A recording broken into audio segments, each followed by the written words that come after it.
سيداتي أنساتي سادتي، أهلا وسهلا ومرحبا بكم هنا في أرضية قحطانية الخارجي.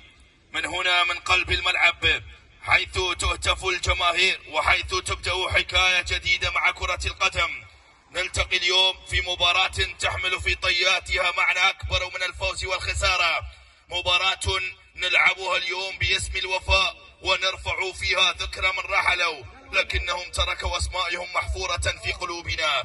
اليوم نستذكر أرواح شهداء تفجيرات تل عزير وسيبا شيخ خضر، أرواحا غابت من أعيننا لكنها لم تغب يوما عن ذاكرتنا. وفي هذا اللقاء الخيري تتحول كرة القدم إلى رسالة محبة ووفاء، رسالة تقول إن الذكرى لا تموت.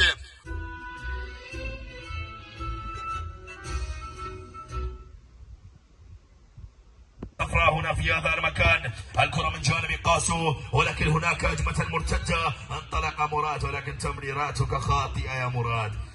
اضرب ولكن الضربة لم تكن بالطريقة المطلوبة عن طريق عادل، لعبها مراد إلى سعيد ولكن يأتي التدخل ويأتي الإبعاد. هنا كرة سريعة وانطلاقة عن طريق قاسو في هذا المكان يبحث عن مراوغة، يبحث عن تمريرة، يبحث عن طريق، يجد من لربما سجلوا فرصا خطيرة وليس الأهداف. لم يكن هناك أهداف وإنما سجلوا الكرات الخطيرة والتهديدات. قاسو في هذا المكان يراوغ، ينطلق، يمرر، يبحث عن زملاء في أي طريقة أو بأي طريقة مهما كان. مجدل في هذا المكان يستلم كرة